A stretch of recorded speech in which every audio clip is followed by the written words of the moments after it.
지난주에 제가 그 야외예배 때 나눔 이야기하고도 연결되니까 한번 로마서 말씀을 9장 6절부터 13절 말씀을 교독하겠습니다. 제가 먼저 봉독해 올리겠습니다. 그러나 하나님의 말씀이 폐하여진 것 같지 않도다. 이스라엘에서 난 그들이 다 이스라엘이 아니요 또한 아브라함의 씨가 다 그의 자녀가 아니라 오직 이삭으로부터 난 자라야 내 씨라 부르리라 하셨으니 곧 육신의 자녀가 하나님의 자녀가 아니요 오직 약속의 자녀가 씨로 여기심을 받았느니라. 약속의 말씀은 이것이니 명년 이때에 내가 이르니니 사라에게 아들이 있으리라 하시니라. 그뿐 아니라 또한 리브가가 우리 조상 이삭 한 사람으로 말미암아 임신하였는데 그 자식들이 아직 나지도 아니하고 무슨 선이나 악을 행하지 아니한 때에 택하심을 따라 내는 하나님의 뜻이 행위로 말미암지 않고 오직 부르시는 이로 말미암아 서게 하려 하사 리브가에게 이르시되 큰 자가 어린 자를 섬기리라 하셨나니 기록된 바 내가 야곱은 사랑하고 에서는 미워하였다 하신과 같으니라. 아멘. 오늘의 주제는 누가 하나님의 자녀인가? 이게 요즘 이슈입니다. 지난주에 이야기한 것처럼 이스라엘,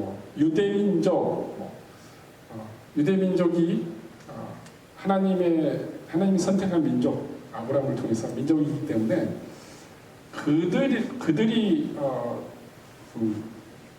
그들을 도와야 된다, 아니면 그들이 하는 게 원칙이다, 여러 가지 우리가 이스라엘로 돌아가야 된다, 이런 말들을 하는 사람들이 있어요. 하지만 성경 특히 사도 바울은 유대인이죠. 유대인이 오늘 유대인으로 자라고 유대인 교육받은 사도 바울이 오늘 말씀 중에 로마서 말씀 중에 하신 이 대목은 지금 현재를 살아가고 있는 우리한테 시사하는 바가 굉장히 큽니다. 그래서 함께 나누면 좋겠습니다. 오늘은 6월 30일, 6월의 마지막 날이자 한 해 2024년 오늘이 지나가면 내일부터는 이제 하반기에 들어섭니다. 사실 이제 본격적으로 여름이 시작된다고 말할 수 있습니다. 그런데 지금 현재는 세계 각각의 각 그 나라마다 물난리, 홍수가 많이 나고 또 비가 안 와서 반대로 가뭄 때문에 힘들고, 그래서 사람들이 그렇게 이야기합니다. 이번 여름처럼 이렇게 비가 많이 온 적 없다. 이번 여름처럼 이렇게 비가 안 온 적이 없다. 이번 여름처럼 이렇게 지진이 많이 일어난 적 없다. 너무나 새로운 일들이 자꾸 벌어지고 있습니다. 왜 이런 일이 일어날까요?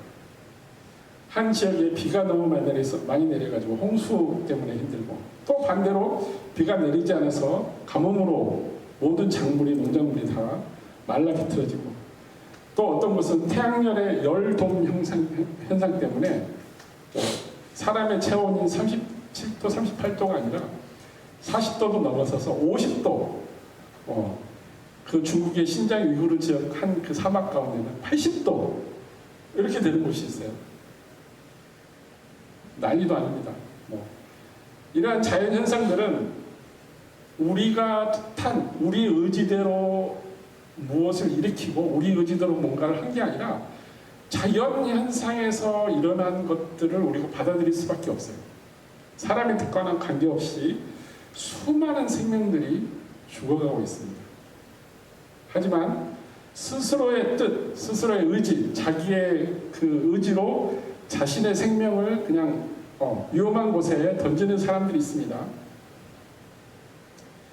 성지순례를 하는 종교인들이라고 제가 명명을 했습니다. 그게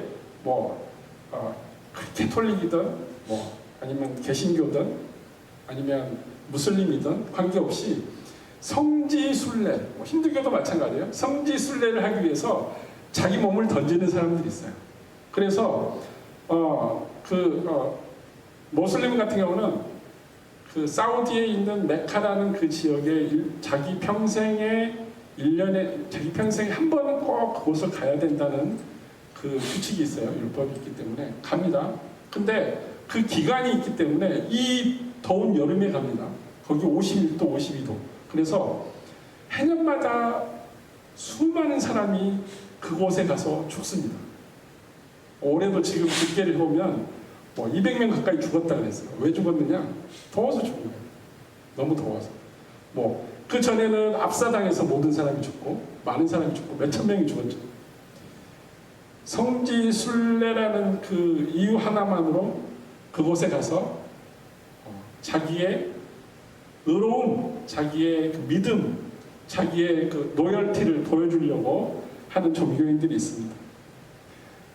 직접 자기 자신이 자기가 섬기는 그 신이 예수님이 아니면은 뭐 알라가 어떤 모하메드가 누가 그곳에서 있었기 때문에 직접 가서 그곳의 환경을 경험하고 자기 믿음이 성장되는데 보탬이 되고 그런 경험들로 말미암아 자기 신앙생활에 밑거름이 된다면 이것처럼 좋은 게 없습니다. 이것처럼 좋은 게 없어요. 그렇지만 그걸 통해서 자기의 믿음에 긍정적인 영향을 주는 게 아니라 이 성지 순례를 통해서 나는 갔다 왔어. 나는 그곳에 가면 막 그 열정이 타올라. 기도도 잘 되는 것 같아. 그곳에 가서 그곳에 흙도 집어오고 그곳에 가서 물도 한 바가지 떠오고 뭔가 그곳에 가서 자기의 믿음을 증명해 보이려고 합니다.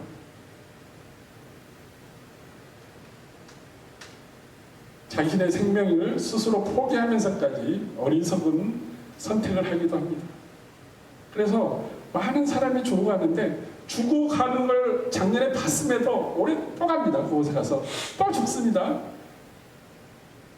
자기의 믿음을 증명하려고 하는 그 이유 하나뿐입니다. 하나님께서 아니면 그 무슬림의 알라신께서 죽어가는 생명, 죽을 때까지 그렇게 하라고 하지는 않았을 거라고 저는 확신합니다.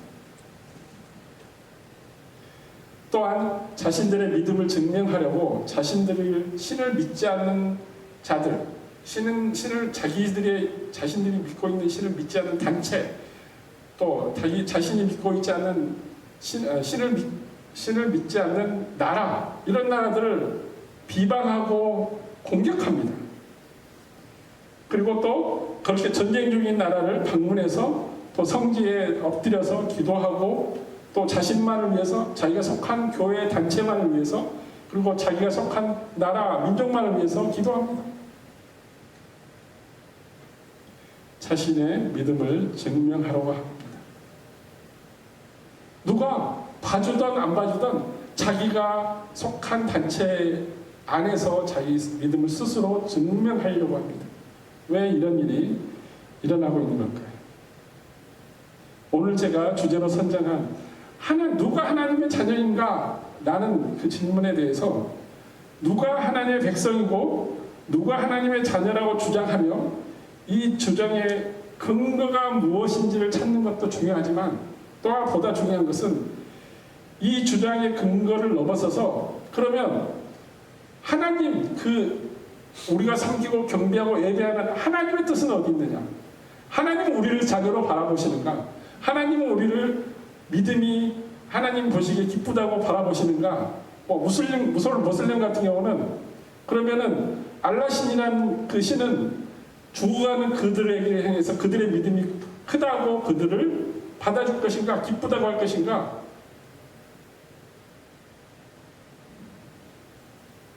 우리의 믿음을 증명해 보이기 위해서 하나님의 뜻과 관계없이 올바로 하나님께서 원하시는 그곳으로 가지 않고 자기가 원하는 그곳으로 가서 자기가 하나님의 자녀라고 외치는 사람이 있고 하나님의 백성이라고 외치는 사람들이 있기 때문에 오늘 말씀을 함께 나누고자 합니다.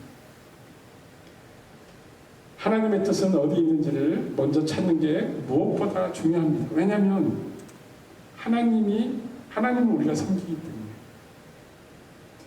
이스라엘과 크리스찬의 위치, 이스라엘이 하나님의 백성이 될 수 있는 자격, 크리스찬이 하나님의 자녀가 될 수 있는 자격, 위치, 그것은 어디에서 결정되냐면 하나님의 뜻 안에서 결정됩니다. 하나님과 동떨어져서 결정될 수 없고 하나님께서 보내주신 예수 그리스도 밖에서 예수 그리스도의 뜻과 별개로 우리가 하나님의 자녀, 하나님의 백성이라고 결정되지 않을 뿐만 아니라 우리의 위치가 하나님 안에서, 예수님 안에서 결정될 수밖에 없다는 것입니다. 왜냐하면 우리는 예수 그리스도로 말미암아 구원을 받았고 하나님을 섬기고 있기 때문입니다.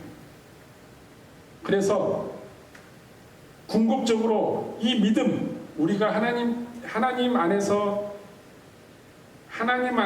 믿음을 가지고 하나님의 사랑을 누리면서 살아갈 수 있는 그 첫 번째 조건인 그 믿음, 우리의 믿음을 하나님께서는 어떻게 바라보고 계시는지 사도 바울이 오늘 말씀을 통해서 증언하였습니다. 한번 찾아보겠습니다. 오늘 말씀을 좀 이해하기 쉽기 위해서 제가 고민을 하다가 지구의 자전과 공전을 한번 가져와 봤습니다. 한번 볼까요? 가운데 있는 게 태양이죠. 태양을 지구는 돌고 있습니다. 돌고 있는데 지구 자체도 돌고 있어요. 지구 자체 하루에 몇 바퀴 돌죠? 자전을 한 바퀴 돌죠. 그리고 태양을 한 바퀴 도는 시간이 얼마나 걸리죠? 1년 걸립니다. 정확히 말하면 365점 조금 남아 있습니다. 근데 이것도 마찬가지로 전부 반시계 방향으로 돈다는 거예요. 반시계 방향. 자전도 반시계 방향, 공전도 반시계 방향. 그죠? 그 뒤에 PPT를 보시면 우주에서, 그러니까 태양 입장에서 지구를 바라볼 때, 지구를 벗어난 우주인이 지구를 바라볼 때 반시계 방향으로 돌아요. 반시계 방향으로 자전도 하고 반시계 방향으로 태양을 돌고 있습니다. 그게 객관적인 지구의 자전과 공전입니다. 그렇지만 우리가 태양을 보고 우리가 우주를 바라봤을 때는 반대로 바뀝니다. 왜냐하면 우리는 실제로 지구라는 무체에 실려서 가고 있을 뿐이지 우리가 돌지는 않아요. 우리가 자전하지 않고 우리가 공전하지 않고 있기 때문에 우리는 그냥 있는 것 같아요. 그래서 옛날 사람들은 태양이 저기 바다 끝에서 올라와서 이쪽 바다 끝으로 넘어가요. 동쪽에서 올라와서 서쪽으로 떨어져요. 그래서 저 바다 끝에는 낭떠러지가 있는 줄 알았어요. 조금 발전하고 시대가 지나니까 저 태양이 돌지 지구가 돈다는 생각을 안 했어요. 근데 지금은 어떻게 되죠? 지금 태양이 돌고 있다라고 말하면 그것은 객관적인 과학적인 증거가 아니죠. 지구가 돌고 있고 지구가 태양을 돌고 있고 지구가 돌면서 하루 24시간 자전을 하고 있다는 사실입니다. 반시계 방향으로. 그렇지만 우리가 볼 때는 우리가 지구 안에 살고 있는 우리가 봤을 때는 시계 방향으로 돌고 있어요. 반대로. 왜냐하면 우리는 돌고 있지 않기 때문에. 실제로 서쪽에서 태양이 보이기 시작해서 태양 입장에서는 지구에서 봤을 때는 서쪽에서 보이기 시작해서 동쪽으로 보여지는데 우리가 안에서 자전과 공전을 우리 스스로 하지 않고 그대로 서 있기 때문에 반대로 보는 거예요. 제가 왜 지구의 자전과 공전을 말씀드리냐면 지구와의 자전과 공전은 절대로 변하지 않습니다. 변함이 없습니다. 23.5도 약간 기울어져 있죠. 기울어져서 지축이 기울어진 상태로 돌면서 1년을 태양 주위를 돕니다. 돌면서 이 기울어진 각도가 다른 우주 행성의 영향을 받아서 23도에서 24도 그 사이에 약간씩은 움직일 수 있지만은 그 23도와 24도 사이를 벗어나지 않습니다. 이건 진리입니다. 만약에 그 사이를 벗어나면 지구 안에 있는 모든 생물체는 아마 큰 위험에 직면할 것입니다. 지구가 자전하고 공전한다는 사실은 변하지 않는 진리입니다. 과학적으로나 객관적으로. 이와 같이 우리의 믿음과 그 믿음에서 나오는 행위는 각자의 입장과 기준에 따라서 다르게 평가될 수 있습니다. 아프리카에 사는 크리스찬인, 한국에 사는 크리스찬, 또 이곳에 사는 크리스찬, 또 어린 크리스찬, 나이가 시니어인 크리스찬, 여러 가지 그리스 정교, 캐톨릭을 믿는 그 사람의 그 하나님을 향한 믿음, 상황과 국가와 모든 환경에 따라서 그 사람의 믿음은 달리 평가되고 기준이 달리 적용될 수 있습니다. 하지만 지구가 자전하고 공전한다는 그 사실이 변하지 않는 것처럼 우리의 믿음의 대상은 하나님뿐이라는 거예요. 이건 변하지 않는 거예요. 이건 변하지 않는 거예요. 이쪽에서 바라보나 지구인이 바라보나 지구 밖에서 우주에서 우리 지구를 바라보나 똑같이 지구는 공전하고 자전하고 있는 것처럼 우리가 아프리카에 있으나 한국에 있으나 캐나다에 있으나 어느 무인도에 가 있으나 우리가 섬기는 크리스찬이라고 자기 입술로 고백한 사람은 내가 섬기는 대상은 누구라고요? 하나님. 이건 진리입니다.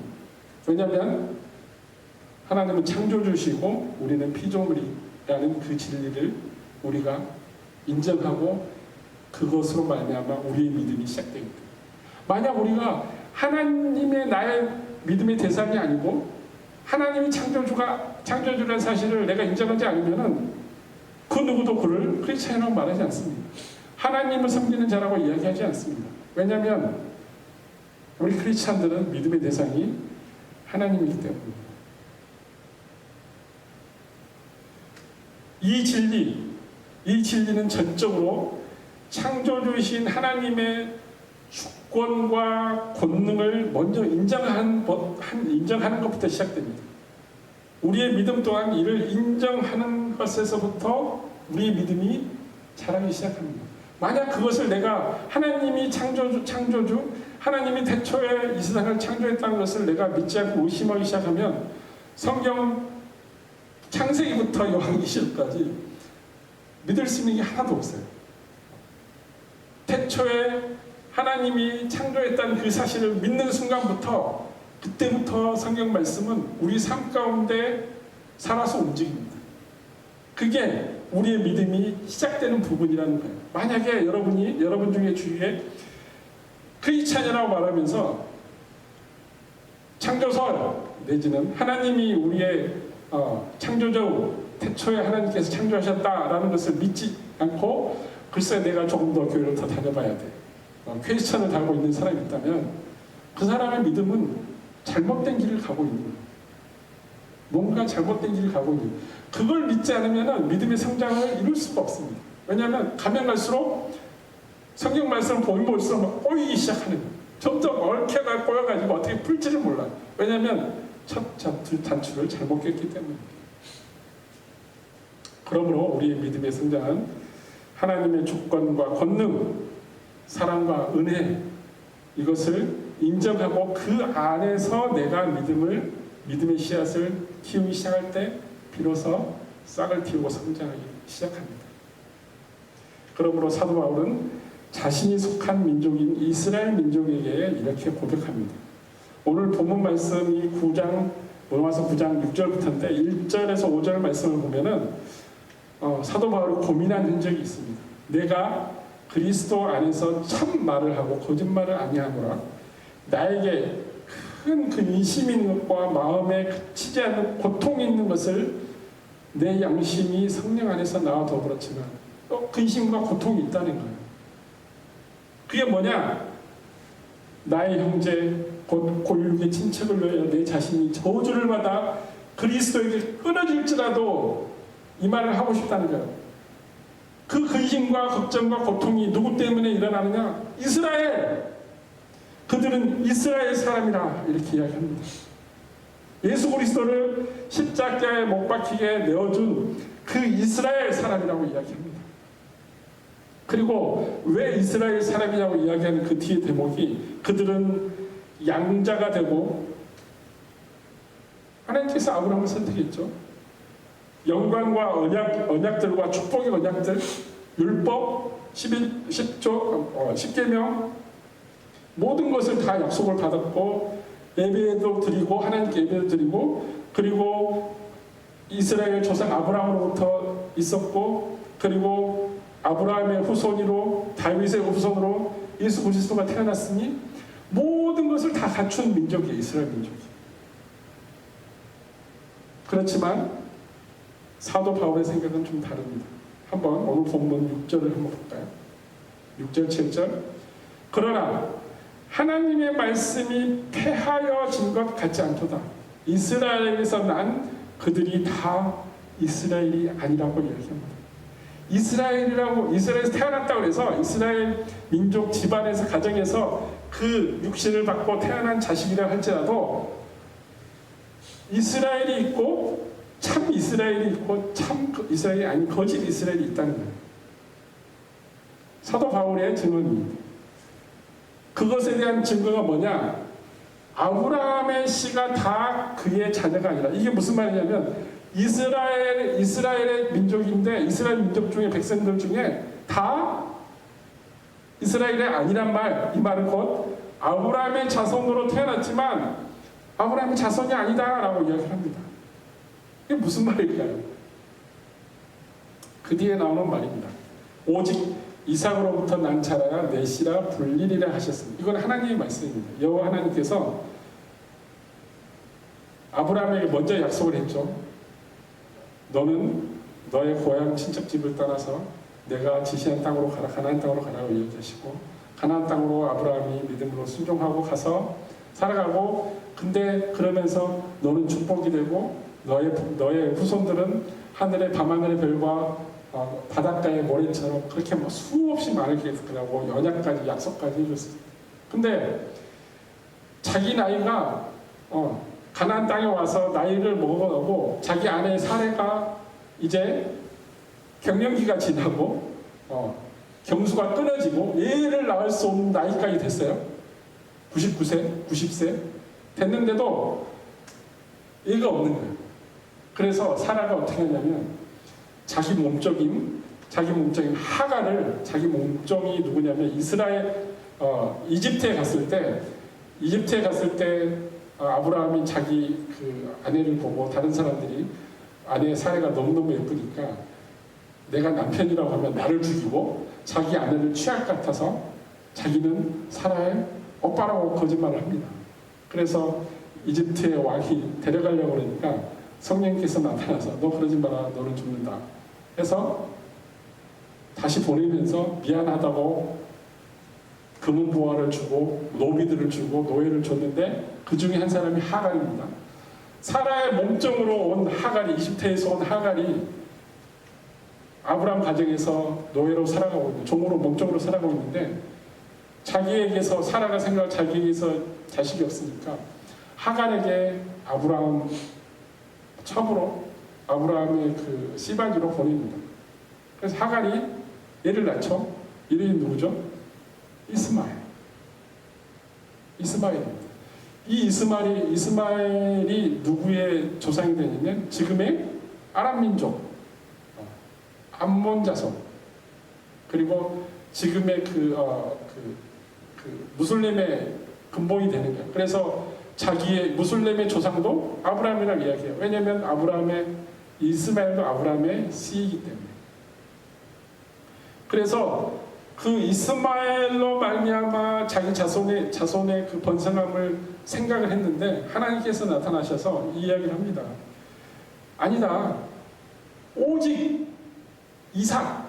이게 무슨 말이냐면 사라를 통해서 태어난 자식이야말로 내가 축복하고 복을 주고 너의 자손이 될 거라고 이야기를 합니다. 그 이야기입니다. 약속의 자녀라고 이야기합니다. 8절, 9절 한번 볼까요? 곧 육신의 자녀가 하나님의 자녀가 아니오 이스마엘이나 이삭도 마찬가지로 아브라함으로부터 태어났어요. 물론 엄마는 다르지만 아브라함의 씨를 받아서 태어났습니다. 그렇지만 그 육신의 자녀라 그래서 하나님의 자녀가 된다는 게 아니라는 겁니다.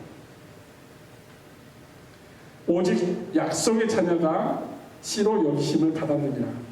이게 무슨 말이냐면 9절에 보니까 약속의 말씀, 하나님께서 사라와 아브라함이 찾아와서 이렇게 이야기합니다. 사라가 90세 때, 89세 때 이야기합니다.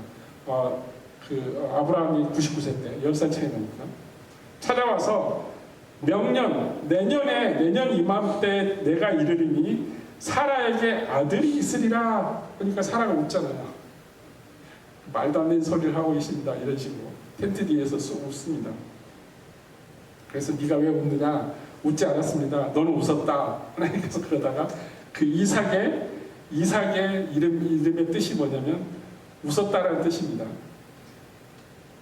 사라로부터 난 이삭이야말로 약속의 말씀을 받은 하나님의 자녀라는 것입니다. 이스마엘이 아니라는 것입니다. 지금의 이스라엘 사람들도 아브라함, 이삭, 그리고 야곱 이렇게 자기 조상을 카운트하고 족보에 올리지, 아브라함 있고 이삭이 있는데 이삭의 형이 배다른 형이 이스마엘이니까 이스마엘도 우리 족보야 라고 이야기하지 않습니다.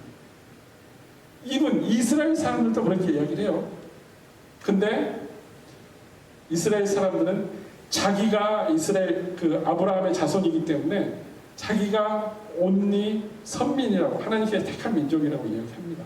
그렇지만 사도 바울은 뭐라고 했죠? 육신의 자녀가 하나님의 자녀가 아니라고 이야기합니다. 이스마엘도 아니고 이삭이라고 이야기하는 거죠. 이삭이라고 이야기하는데, 이삭이 아브라함으로부터 태어난 씨가, 아브라함의 육신의 씨이기 때문에 이삭이 하나님의 자녀라고 이야기하는 게 아니라 하나님께서 약속의 말씀을 주셨다는 겁니다. 명령 이때 내가 이르노니 사라에서 아들이 있으리라. 이 사라에서 태어난 이야말로 내가 하나님의 자녀라고 이룰 것이다 라고 했기 때문에 이삭이 자녀가 됐다는 겁니다. 10절을 보면 그뿐 아니라 또 리브가가 우리 조상 이삭 한 사람으로 말미암아 임신하였는데, 이게 무슨 말이냐면 리브가는 누구죠? 이삭의 아내죠. 근데 이삭의 아내가 이제 하란에서 이쪽으로 가나안 땅으로 시집으로 오죠. 시집 와서 아기를 낳는데, 아기 낳기 전에 뱃속에서 둘이 싸우는 거예요. 누가? 쌍둥이인데 야곱과 에서가 싸우는 거예요. 그래서 하나님께 왜 이러느냐고 물어보니까 하나님께서 네 뱃속에 있는 아기가 뱃속에서 태중에서부터 갈릴이라 나눠진다. 근데 먼저 된 자가 나중되고 나중된 자가 먼저 된다는 것은 나중에 나온 아이가 먼저 나온 자의 섬김을 받는다 하는 겁니다. 먼저가 누가 나왔죠? 예서가 태어났어요. 그리고 예서의 발 뒤꿈치를 잡고 나온 게 야곱입니다. 그래서 야곱의 뜻이 발 뒤꿈치를 잡다라는 뜻이에요. 먼저 태어난 예서가 이제 나중 태어난 야곱을 섬기리라 라고 이야기한 겁니다. 그 이야기입니다. 그런데 여기서 사도 바울의 요점은 뭐냐면, 그 자식들이 나지도 아니하고 무슨 선이나 악을 행하지도 아니한 때에 이미 그들이 엄마의 품에서 태어나기도 전에 이미 결정되었다. 누구에 의해서? 하나님에 의해서, 하나님의 선택에 의해서. 나중된 자, 먼저 나온 자, 그리고 동생, 형, 이게 정해져 있다는 거예요.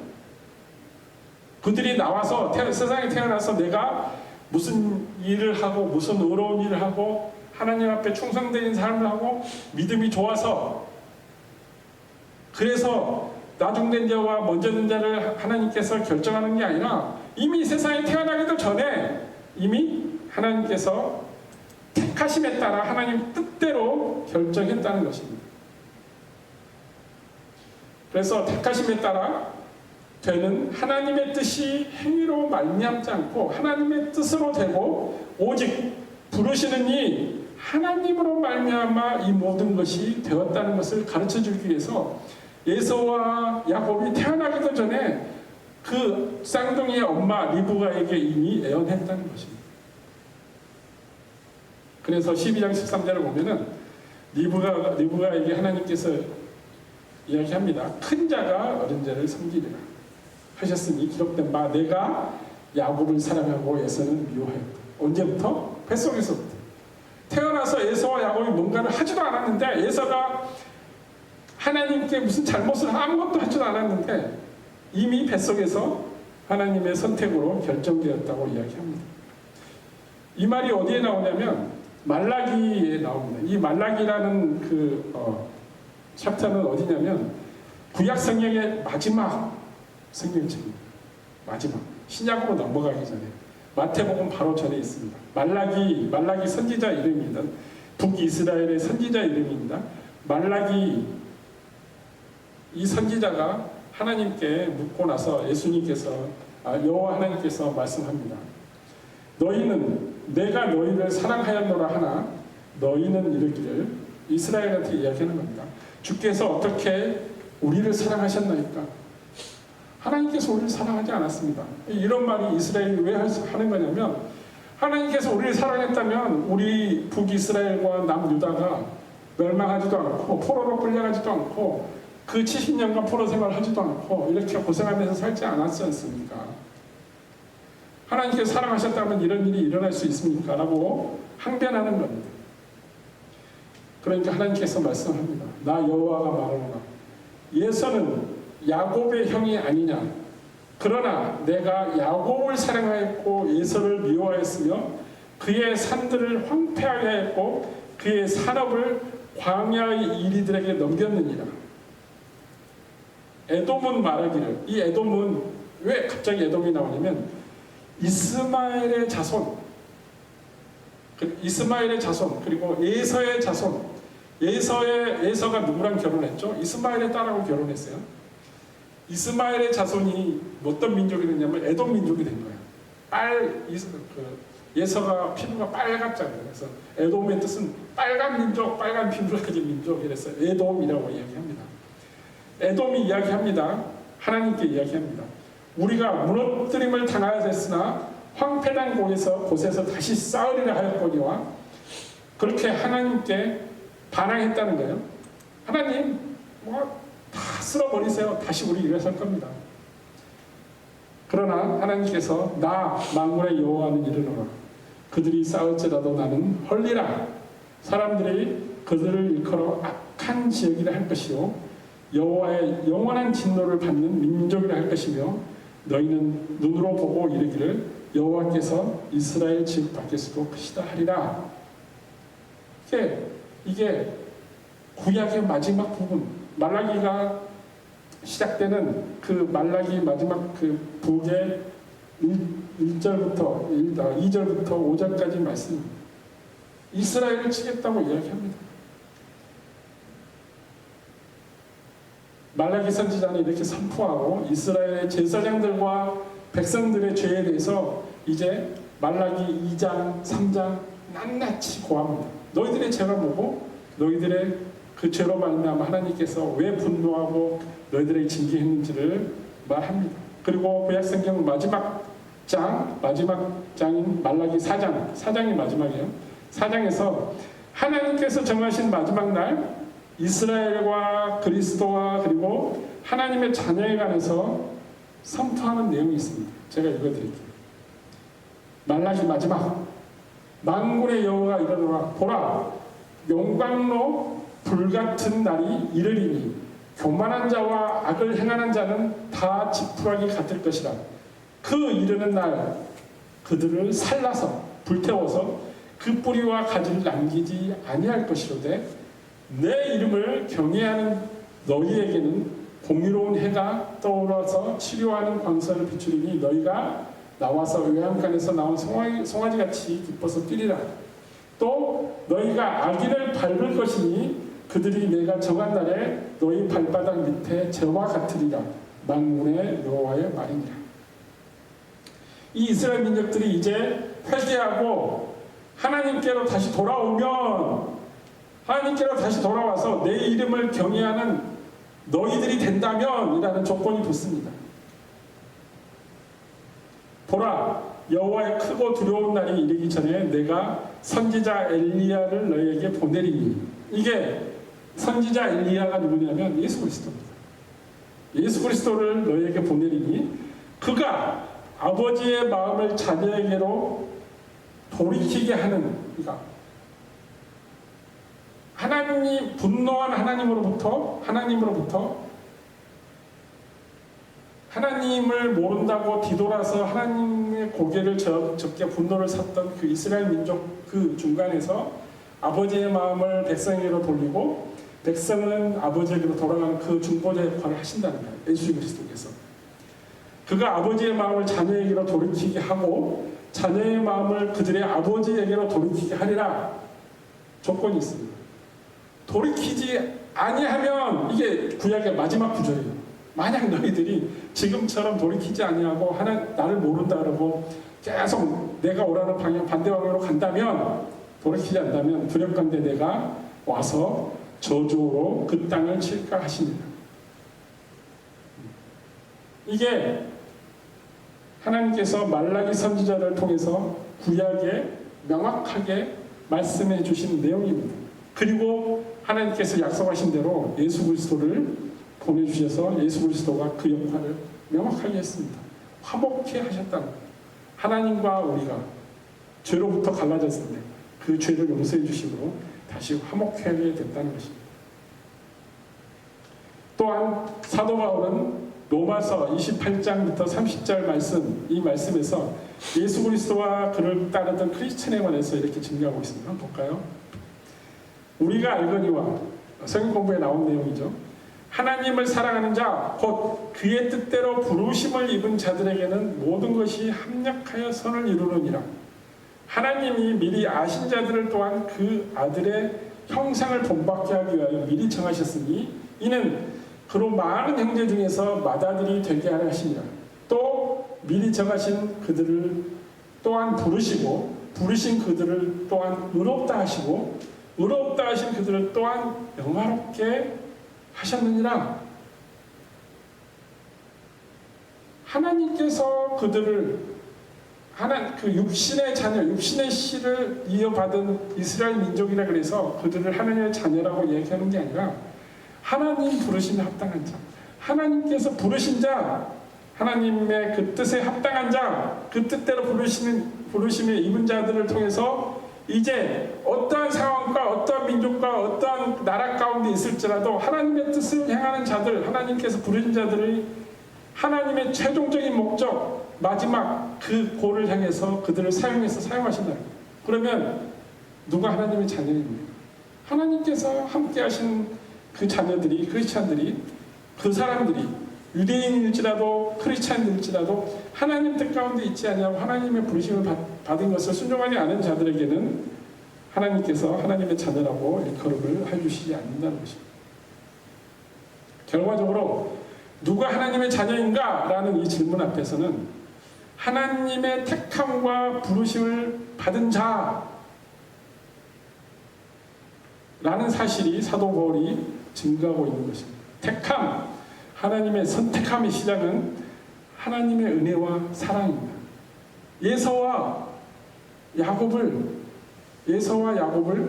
리브가의 뱃속 태어나기 전부터 이미 하나님께 선택한 것, 선택, 그리고 은혜, 그리고 하나님께서 예서는 미워했지만 야곱은 사랑했다라고 말하는 것처럼 하나님의 은혜와 사랑, 선택에서 시작된다는 것입니다. 하나님의 백성입니다. 부르심을 받은 자의 시작은 하나님의 뜻하심 그 가운데서 출발하는 것입니다. 그렇다면 유대인 중에 유대인이요, 바리새인 중에 바리새인, 그리고 이스라엘 제사장들의 자랑거리였던 오늘 말씀을 증거한 사도 바울은 어떻게 자녀가 됐을까요? 사도행전 9장 1절로부터 15절 말씀을 보면은 다메섹에 있는 크리스찬 예수님을 따르는 자들을 잡아다가 예루살렘 감옥에 넣으려고 다메섹으로 가다가 예수님으로 말미암아 눈이 멀고 쓰러지죠. 눈이 멀죠. 그리고 하나님께서 다메섹에 있는 집가라는 그 거리에서 있게 하는데 아나니아를 보냅니다. 아나니아에게 성령님께서 너 집가라는 그곳에 가서 사울에게 가서 안수를 해라. 그러면 사울이 앞을 못 보이는데 눈을 보게 될 거다. 그러니까 아나니아가 얘기합니다. 아니 그 사울은 우리 크리스찬들 잡아서 죽이려고 헤라이에 있는 사람인데 그 사람을 왜 내가 찾아갑니까? 라고 이야기하니까 하나님께서 뭐라고 그러죠? 성령님께서 아니다. 나는 그를 이방인들의 복음을 전하는 도구로 사용할 거다. 라고 이야기합니다. 하나님의 목적은 명확합니다.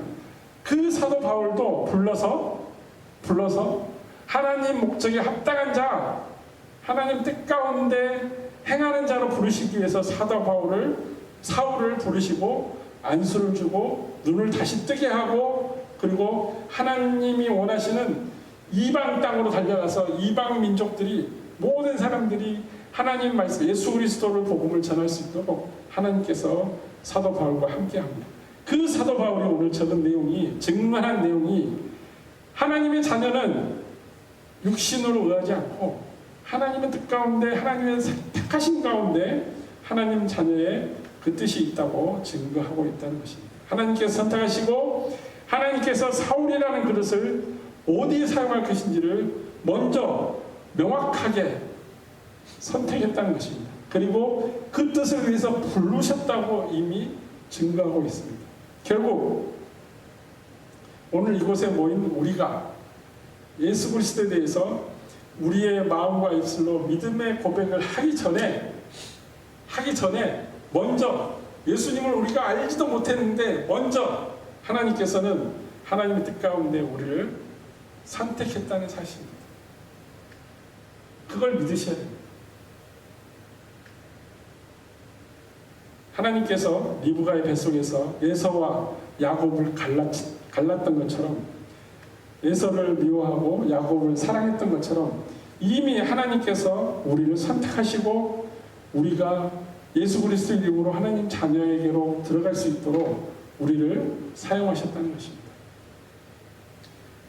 사도 바울의 증언대로 조상이나 육신의 피나 아니면 율법이나 행위의 결과가 아닌 오직 자기 아들을 아끼지 아니하시고 우리 모든 사람들을 위해서 내어주신 하나님의 은혜, 하나님의 사랑, 구원, 이것이 바로 우리가 하나님의 자녀가 될 수 있는 조건이 되었다는 것입니다. 이게 바로 우리가 하나님을 찬양해야 되는, 하나님께 영광을 돌리는 근본 원인입니다.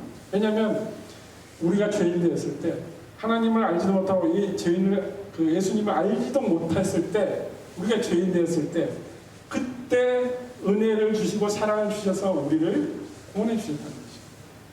그때 예수님이 우리에게 오시는 것을 계획하고 우리를 구원하시기 위해서 오셨다는 것입니다. 이게 바로 하나님께서 하나님 자녀를 선택하는 조건입니다.